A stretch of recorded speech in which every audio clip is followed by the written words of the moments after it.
신앙의 방법은 사람들이 볼 때는 때로는 되게 느리고 되게 불합리하고 효율적이지 않다라고 느낄 수 있습니다. 기도하지 않고는 움직이지 않는 신앙, 하나님께 답을 얻지 않고는 움직이지 않는 신앙, 그걸 보면서 하나님을 모르는 사람들은 답답하다 여길 수도 있습니다. 그러나 그게 옳은 방법입니다.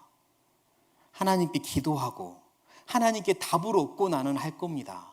이게 하나님의 뜻인지 아닌지 나는 여쭈어보고 할 겁니다. 하나님의 뜻이 아니라면 나는 움직일 수 없습니다.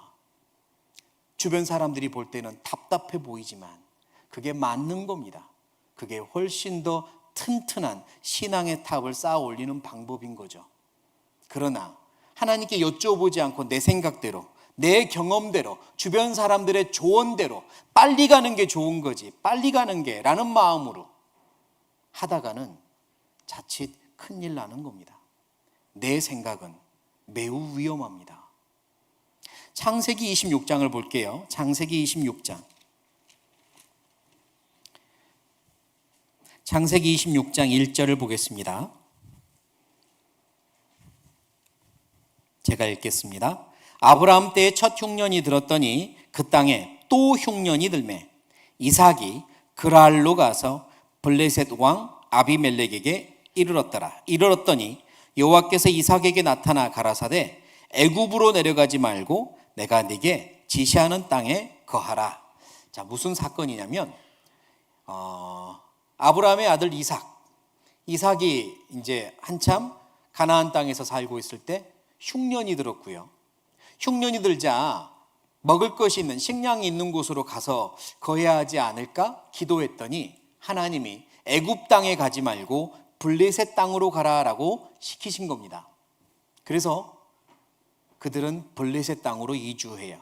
다음번에 배우겠지만 그 앞에 아브라함은 흉년이 들었을 때 하나님께 여쭤보지 않고 애굽 땅으로 가거든요. 그게 큰 화근이 되었습니다. 흉년이 들었을 때 여쭈었더니 블레셋 땅으로 가라, 애굽 땅 가지 말라. 그래서 블레셋으로 간 거예요. 거기까지 잘했습니다. 흉년이 들었고 남의 땅에 가서 사니 굉장히 형편이 어렵죠. 먹을 것도 이제는 굉장히 아껴서 조금씩 먹을 수밖에 없고 남의 땅에 들어가 사니 눈치를 볼 수밖에 없습니다. 매우 어려운 상황입니다. 신앙 지키기 어려울 수도 있죠. 그런데 더 큰 문제는 뭐였을까?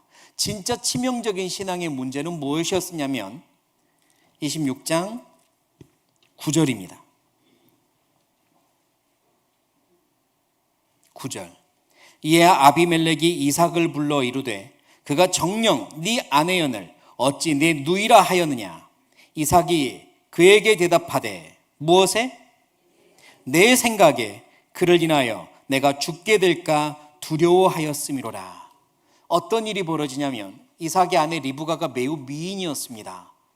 그래서 블레셋 땅에 가서 그들의 문화를 잘 모르니까 걱정을 한 거예요. 이삭이 가만히 있자, 내 예쁜 아내를 이 왕이 예쁘게 봐서 뺏어가면 어떡하지? 왕에게 충성을 다하겠다는 간신 같은 신하들이나 사람들이 내 아내를 뺏어가서 왕에게 바치면 어떡하지? 나를 죽이고 아내 때문에 나 죽이고 아내 뺏어가면 어떡하지? 이런 걱정을 혼자 한 겁니다. 누구 생각이요? 내 생각에. 그래서 아내를 누이라, 이제부터 나 오빠라고 불러, 뭐 이런 식으로 그랬다가 실제로 이제 큰 아내를 뺏기기도 하고 아내를 왕이 데려가서 정말로 누이라고 하니까 많은 재물을 주고 아내를 데리고 갑니다. 이삭은 비겁하게도 그냥 재물과 바꾼 거죠, 아내를. 하나님께서 이때 나타나서 구해주지 않았더라면 큰일 날 뻔했어요. 그때 왕이 묻습니다. 엘리멜렉은 왕의 칭호예요. 네가 어찌하여 그랬느냐? 그때 그가 하는 말, 내 생각에는 두려웠습니다. 그러니까요, 그때 엄청난 사건이 벌어질 뻔했는데, 완전히 그 집안이 무너질 뻔했는데, 하나님 안에서도 하나님이 주신 약속이 깨질 뻔했는데, 그 이유는 흉년이 아니었습니다. 그 이유는 이방 나라에 사는 외로움이 아니었어요. 그 이유는 뭐예요? 세 글자로 내 생각이었습니다. 내 생각이 그렇게 위험합니다. 내 생각으로 탑을 쌓는 건 아무리 열심히 쌓아도 바벨탑입니다. 하나님의 뜻이 무엇인지, 하나님 제가 어떻게 하길 원하십니까? 하나님의 뜻대로 하기 원합니다. 그렇게 기도하지 않고 내 생각대로 하는 건 나중에 하나님 앞에 만났을 때 하나님 저 이렇게 열심히 살다 왔어요 라고 말했는데 하나님 보시기에는 다 타서 없어지고 한 게 뭐 있냐, 너 내가 봤을 때 한 거 없다, 바벨탑이었다 라고 할지도 모릅니다. 그러니까요, 내 생각을 내려놓고 하나님의 말씀, 하나님의 뜻이 무엇인지를 찾아야 하는 거죠. 그들은요, 그래서 바벨탑을 쌓은 겁니다. 자기 생각이 많아지는 건 절대로 믿음이 깊어지는 게 아니에요. 믿음이 깊어질수록 자기 생각을 말씀 아래로 내려가게, 말씀 아래로 둡니다. 자기 생각을 접고 말씀을 높입니다. 그게 믿음이 깊어진다는 증거죠. 그렇게 자기 방법, 자기 생각으로 탑을 쌓으려고 했으니 바벨탑이 된 겁니다. 그리고 무엇보다도 다시 창세기 11장입니다.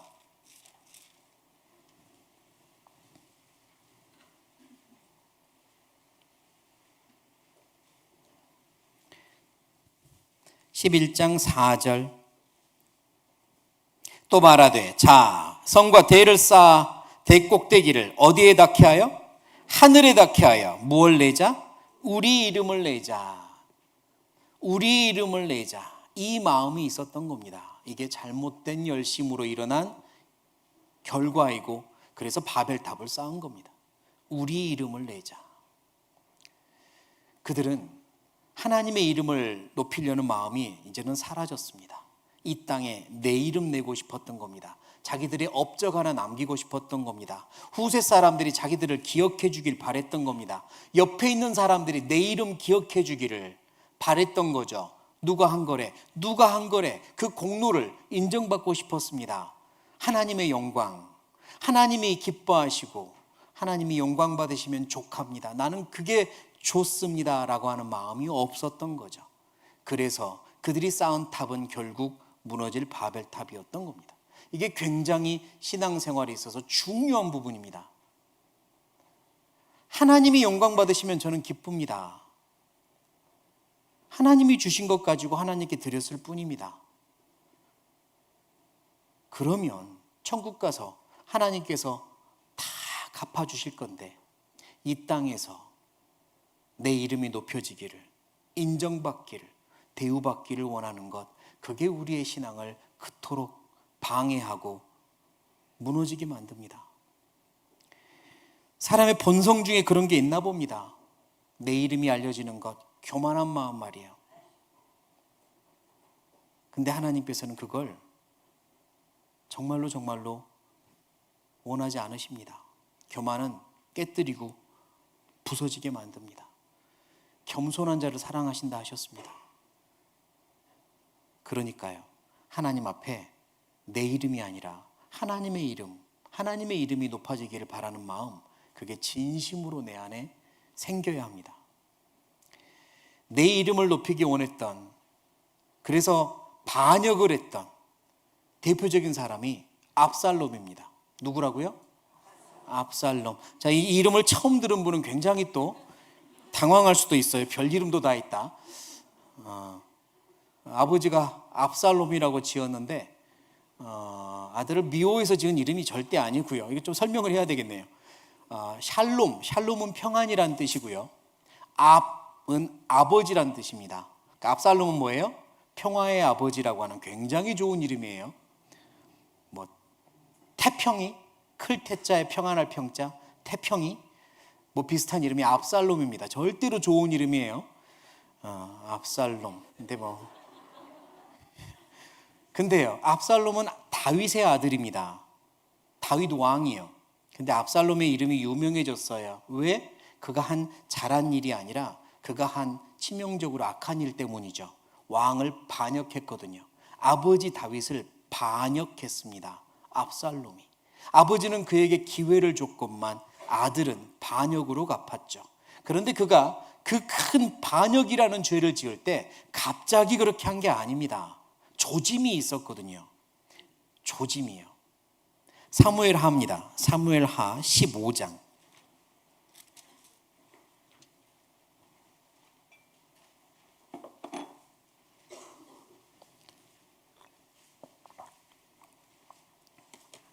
사무엘하 15장 6절.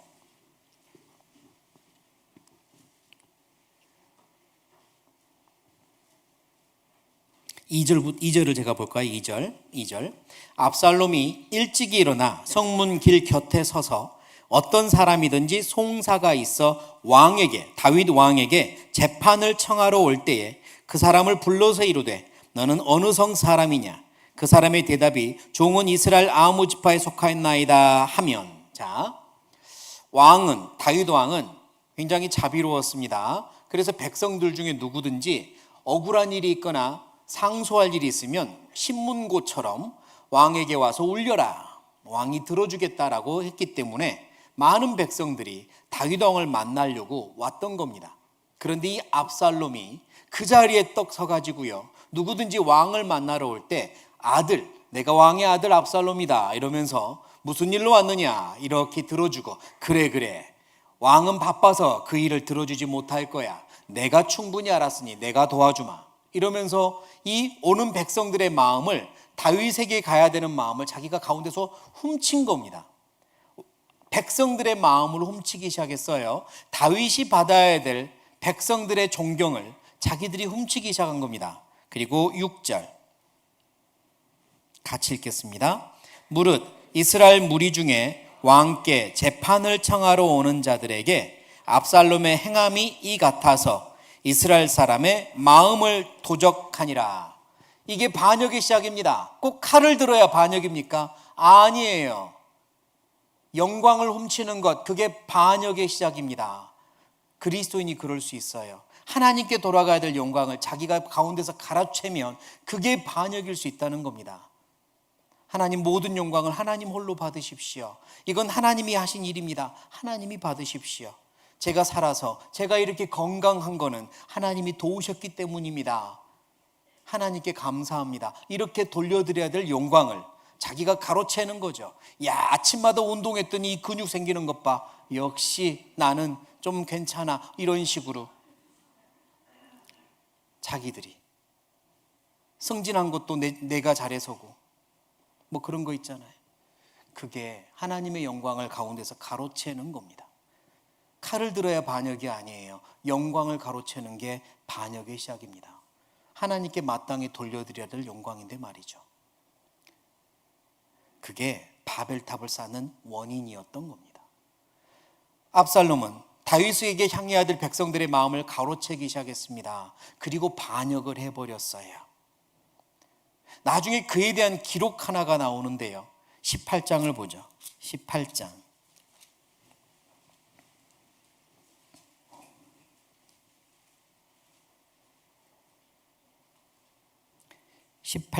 18절입니다.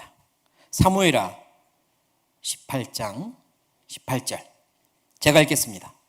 압살롬이 살았을 때에 자기를 위하여 한 비석을 가져 세웠으니 이는 저가 자기 이름을 전할 아들이 없음을 한탄함이라. 그러므로 자기 이름으로 그 비석을 이름하였으며 그 비석이 왕의 골짜기에 있고 이제까지 무엇이라고요? 압살롬의 기념비라 일컫더라. 압살롬은요, 나 죽으면 누가 나를 위해 기념비 세워줄 거, 누가 나를 위해 비석 세워줄 거, 누가 나를 위해 기념의 탑을 세워줄 거, 아들이 없으니 누구한테 부탁도 못하겠구나 그러면서 자기가 자기를 위해 기념탑 세우고 압살롬의 비라고 이름 지은 겁니다. 그의 생애에 하나님을 위한 기념비 세웠다는 기록이 없어요.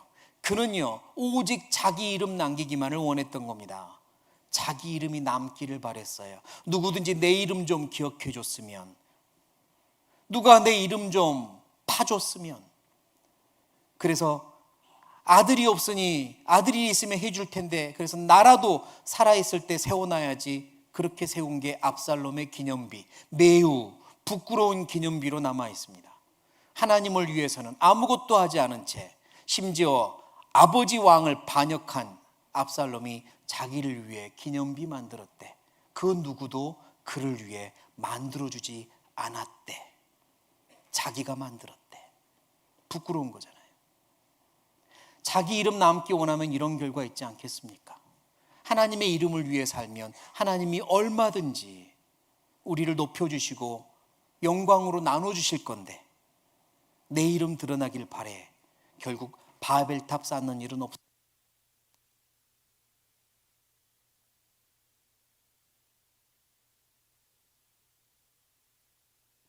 하나둘 하나둘.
잘 들리세요? 충전을 했는데 충전지가 아마 상태가 안 좋았나 봐요.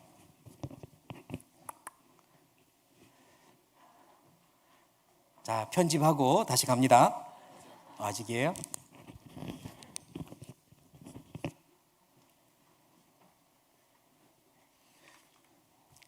네.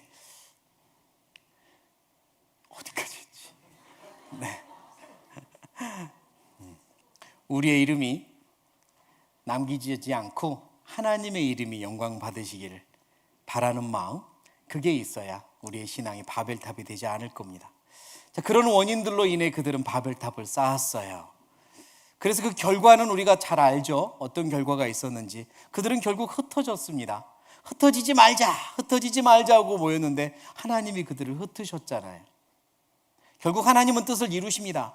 하나님의 강력한 뜻은 하나님이 이루세요. 어떤 거는 우리들이 너무 고집을 부리면 하나님이 그래, 그럼 너희들 원하는 대로 해봐라. 그러나 결국은 알 거야. 그게 최선이 아니었다는 걸 이렇게 허락하기도 하시지만, 어떤 거는 도무지 이건 허락할 수 없어. 너를 위해서. 그럴 때는요, 징계를 해서라도 하나님의 뜻을 이루십니다.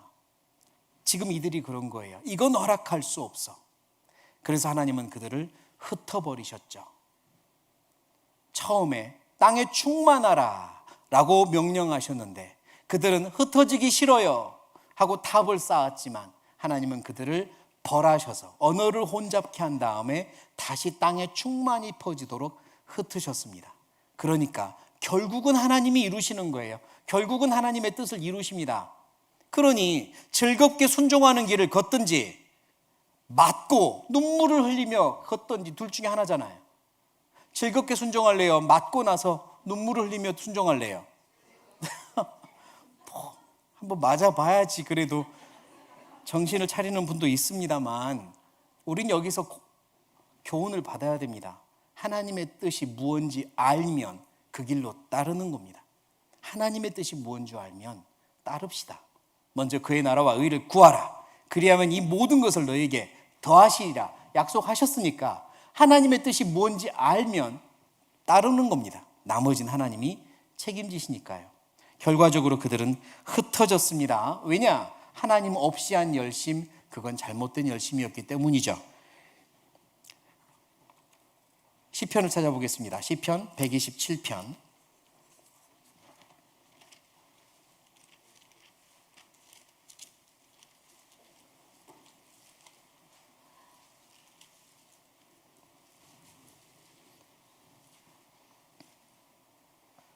(127편) 1절 127편 1절 같이 읽겠습니다. 여호와께서 집을 세우지 아니하시면 세우는 자의 수고가 헛되며 여호와께서 성을 지키지 아니하시면 파수꾼의 경성함이 허사로다. 하나님이 도와주지 않으시면 아무리 열심히 성을 쌓아도 안 됩니다. 헛되다고 말씀하세요. 무너질 수 있습니다.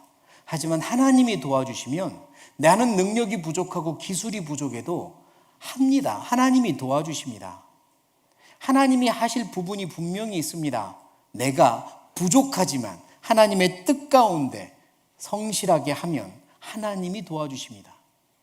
하나님 없이 내 모든 능력으로 한다고 해도 하나님이 도와주지 않으시면 무너집니다. 바벨탑은 그래서 무너졌어요.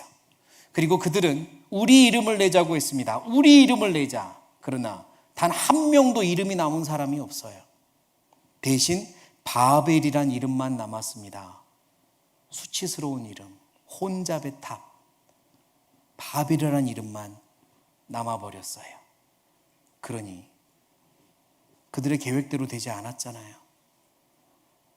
하나님의 이름을 내려고 했으면 하나님께서는 그 아름다운 이름도 같이, 그 사람들의 이름도 같이 기억해 주셨을 건데 자기 이름만 내려고 하니 아름답지 않은 이름으로 남는 겁니다.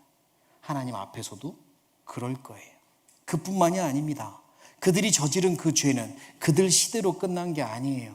언어가 혼잡되어서 지금까지 그들이 얼마나 욕먹고 있습니까?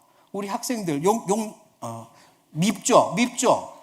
이 사람들 너무 밉잖아요. 그들 때문에 영어 공부해야 되고 외국어 공부해야 되고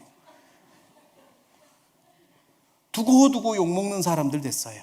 그들의 죄가 후손 대대로 영향을 미치고 있습니다. 악영향을. 언어가 하나였다면 복음 전하기도 훨씬 쉬웠을 텐데 그들 때문에 이렇게 어려운 일들이 생겼잖아요. 그러니까요, 죄는 거기서 끝나지 않습니다. 영향이 오래가고 멀리 갈 수 있어요. 내 후손에게도 미칠 수 있는 게 죄입니다. 나의 잘못된 선택이 그냥 잠깐 벌받고 말지 뭐 이렇게 끝나는 게 아니라 크게 멀리 영향을 끼칠 수 있다는 겁니다. 후회가 오래 간다는 거예요. 그러니까 잘못된 선택하지 말아야죠. 올바른 열심으로 살아서 올바른 칭찬받고 그리고 하나님 앞에 귀한 이름 남으면 얼마나 좋습니까? 자, 이제 우리는 그들을 통해서 교훈을 받고 다짐도 해야 됩니다. 다시 반복되는 거지만 첫 번째는 하나님과 소통하는 겁니다. 하나님과 교제하는 겁니다. 요한 1서는 그거를 사귄다고 말해요. 하나님과 사귀는 겁니다. 하나님과 깊게 사귀는 거예요. 하나님과의 관계가 무너졌어요. 그들이 무너졌죠. 그래서 바벨탑을 쌓았잖아요. 그럼 그들이 회복을 하려면 무엇부터 회복해야 됩니까? 관계부터, 소통부터 회복해야 되는 거예요. 신앙은요, 밖에서 열심히 사는 것으로 회복했구나가 아니라 하나님과 교제가 되는 것으로 회복했다 알 수 있습니다. 그러니까 내 신앙을 회복하기 원한다면, 아니면 내 신앙이 더 잘 자라기 원한다면 하나님과 교제, 하나님과 사귐을 깊게 하십시오. 하나님과의 사귐이 제일 중요합니다. 기도와 말씀과 교제 속에 하나님과 깊게 사귀는 거예요. 누가복음을 찾아보죠. 누가복음 17장.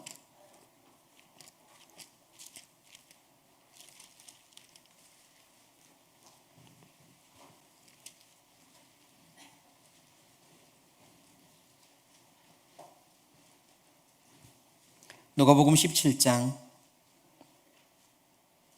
7절 8절 7절 8절 제가 읽겠습니다. 너희 중에 네게 밭을 갈거나 양을 치거나 하는 종이 있어 밭에서 돌아오면 저더러 곧 와 앉아서 먹으라 할 자가 있느냐? 도리어 저더러 내 먹을 것을 예비하고 띠를 띠고 나의 먹고 마시는 동안에 수종 들고 너는 그 후에 먹고 마시라 하지 않겠느냐? 자, 이게 한 종에 대한 우선순위를 예로 우리에게 알려주시고 계세요. 어느 집안에 종이 있는데 밖에서 열심히 일하고 땀 흘려서 밭을 갈고 땀 흘린 다음에 들어온 겁니다. 그때 주인이 잘했다, 고생했다, 앉아라, 내가 밥 차려줄게, 이런 주인이냐 이거예요. 잘했다, 고생해라, 가서 쉬어라, 밥은 내가 차려 먹을게, 그러지 않는다는 겁니다. 자, 때가 됐으니 밥을 차려라, 나 밥 다 먹고 난 다음에 그러고 나서 밥 먹고 쉬어라. 그게 종이라면, 주인과 종의 관계라면 이 종한테는 그게 맞는 거란 말입니다. 다시 말해서 밖에서 아무리 수고했어도 들어와서 주인을 직접적으로 섬기는 일을 소홀히 하면 그건 자기 일을 다한 게 아니라는 거죠. 종의 우선순위는 주인을 섬기는 거지 밭일하는 게 아니라는 겁니다. 밖에서 아무리 수고했어도 주인을 섬기지 않으면 안 된다. 다시 말해서 신앙도 그렇습니다. 밖에서 열심히 전도하고 봉사하고, 그런데 하나님과의 관계는 말씀도 기도도 없고 우선순위가 틀렸습니다. 그러면 밖에서 내가 열심히 한 것들은 자칫 바벨탑이 될 수도 있지 않겠어요? 하나님과 나와의 관계를 살피시기 바랍니다. 내 기도는 얼마나 깊습니까? 내 말씀의 생활은 얼마나 깊은가요? 저는 기도는요, 화분에 물 주는 거라고 비유를 하는데, 질문 드려볼게요. 화분에 물은 1번 매일 준다, 건강할 때도 준다, 1번. 2번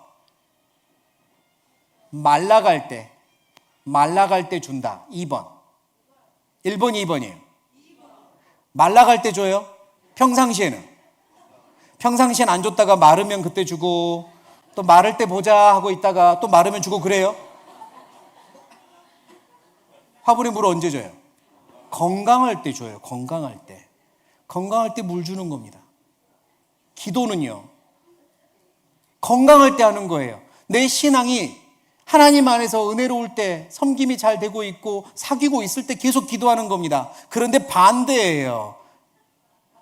말라갈 때 기도해요. 신앙이 말라갈 때, 힘들 때, 그때 기도했다가 풀리고 나서 좀 나아지면 이제 마를 때도 봐요 하고 또 기도 안 하고. 기도는 화분에 물 주는 겁니다. 계속 건강할 때 더 깊은 사귐을 위해서 기도하는 거거든요. 근데 그렇지 않으면 우선순위가 바뀐 겁니다. 말씀도 그래요. 말씀은요, 말씀 생활은 소방대원이 산소통 계속 점검하고 산소통에 산소 채워넣는 거라고 생각합니다. 소방대원이 산소통을 점검하지 않아서 산소통에 산소가 부족해요. 근데 불났어요. 그때 채웁니까? 아니요, 그때는 메고 들어가요. 그런데 이미 점검하지 않은 산소통, 얼마 들어있지 않은 산소통 들고 화재 현장 들어가면 모두 다 위험합니다. 자기 생명도 위험해요. 그러니까 산소통은 평상시에 채워놓고 점검해야 되잖아요. 말씀이 그렇습니다. 평상시에 나를 위해서 무기를 쌓고 힘을 쌓고 공급을 쌓아놓는 게 말씀 생활인데, 힘들 때만, 어려울 때만 찾아서 보려고 하면 위험한 겁니다. 우선순위가 바뀌면 안 돼요. 겉으로 드러나는 봉사는, 겉으로 드러나는 교제 참석은 열심히 한다 쳐도요, 내 주인과 나의 왕이신 하나님과 교제하는 말씀 생활, 기도 생활을 소홀히 하면 바벨탑 쌓을 수도 있습니다. 그러니까 바꾸셔야 돼요. 하나님과의 교제를 깊이 더 하십시오. 하나님과 더 깊이 사귀십시오. 말씀과 기도를 통해 하나님의 뜻을 더 알아가십시오. 그게 1번입니다. 그리고 2번, 이제 내 생각을 내려놓는 연습을 하셔야 됩니다. 내 생각이 위험합니다. 하나님의 말씀이 여기 다 있고 하나님의 뜻이 여기 다 있는데, 하나님의 방법이 여기 다 있는데 내 생각을 자주 앞세워서 말씀 위에 내 생각을 놓으려고 하는 건 극히 위험합니다. 아까 이삭이 내 생각에 그렇게 해서 위험을 자초한 것처럼, 성경에 보면 자기 생각을 앞세우다가 후에 하나님의 뜻대로 했더니 됐습니다 라고 고백하는 사람이 있습니다. 열왕기 하하를 찾아보죠. 열왕기하 5장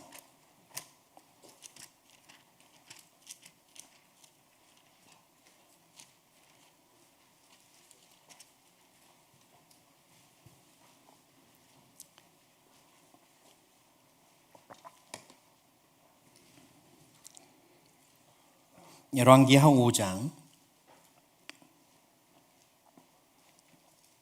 9절부터입니다. 9절부터. 나아만이 이에 말들과 병거들을 거느리고 이르러 엘리사의 집 문에 서니 엘리사가 사자를 저에게 보내어 가로되 너는 가서 요단강에 몸을 7번 씻으라. 네 살이 여전하여 깨끗하리라. 자, 여기까지 사건이 뭐냐면 나아만이라고 하는 아주 위대한 장군이 있습니다. 이스라엘 옆나라의 장군입니다. 이스라엘 사람은 아닌 거죠. 근데 이 위대한 장군이 그만 심각한 병이 걸렸는데 이제 여기 성경에서 문둥병이라고 표현하는 병입니다. 그가 이 병이 낫고 싶은데 방법이 없습니다. 근데 누군가가 조언을 했어요. 이스라엘 땅에 엘리사라고 하는 위대한 선지자가 있는데 하나님의 능력이 출중한 선지자입니다. 그 선지자가 도와줄 수도 있습니다. 만나보십시오. 그래서 나아만 장군은 정말 지푸라기 잡는 심정으로 엘리사에게 찾아온 겁니다. 그런데 이 엘리사 선지자가요, 나아만이라고 하는 이 위대한 장군이 집 앞에 왔는데 문도 열어보지 않고 자기 제자를 시켜서 그냥 말을 전합니다. 다른 사람 같으면 버선발로 찾아와서 아이고 오셨습니까? 이래야만 하는 위치에 있는 장군인데 이 선지자가 제자시켜서 하는 말, 저기 요단강이라는 데가 있는데 거기 7번 들어갔다 나왔다 하래요. 그럼 될 거랍니다. 이러고 돌아간 거예요. 나아만 장군이 기가 막히기도 하고 화가 났습니다. 나에게 대한 대우도 그렇고요. 또 요단강 별로 깨끗하지도 않은 그 강에 내가 몸을 씻으면 이 병이 낫는다고? 기가 막힌 겁니다. 우리 땅에 더 깨끗한 물 많다. 내가 이거 하려고 여기까지 온 줄 아느냐? 자기를 조롱하는 듯 느낀 거죠. 그러나 옆에 있는 부하들이 그래도 속는 셈 치고 해보십시오. 여기까지 왔지 않습니까? 더한 것도 하려고 각오하고 왔지 않습니까? 아마 더한 것이란 그 상처에 칼을 잡고 막 찢어서라도 고친다고 해도 그 고통 참으려고 마음먹고 왔을 겁니다. 더 큰 고통도 있어도 참으려고 하지 않았습니까? 해보십시오. 그래서 11절입니다. 나아만이 노하여 물러가며 가로되 무엇에는? 내 생각에는 저가 내게로 나와 서서 그 하나님 여호와의 이름을 부르고 당처 위에 손을 흔들어 문둥병을 고칠까 하였도다. 다메섹강 아바나와 바르발은 이스라엘 모든 강물보다 낫지 아니하냐? 내가 거기서 몸을 씻으면 깨끗하게 되지 아니하랴 하고 몸을 돌이켜 분한 모양으로 떠나니 그 종들이 나와서 말하여 가로되 내 아버지여 선지자가 당신을 명하여 큰 일을 행하라 하였다면 행치 아니하였으리이까? 하물며 당신에게 이르기를 씻어 깨끗하게 하라 함이리이까? 나아만이 이에 내려가서 무엇대로? 하나님의 사람의 말씀대로 요단강에 7번 몸을 잠그니 그 살이 여전하여 어린아이의 살 같아서 깨끗하게 되었더라. 그가 자기 생각에는 안 된다, 자기 생각에는 이럴 수 없다, 자기 생각에는 이건 너무너무 무례하다 화를 냈는데 하나님의 사람의 말씀대로 해왔더니 나아버린 겁니다. 우리도 마찬가지입니다. 내 생각을 내려놓는 연습하셔야 돼요. 구원받는 것도 마찬가지입니다. 자기 생각 많으면 구원 못 받습니다. 하나님의 말씀 위에 자기 생각 올려놓으면 구원 못 받습니다. 신앙생활도 마찬가지입니다. 하나님의 말씀 위에 자기 생각 올려놓지 마세요.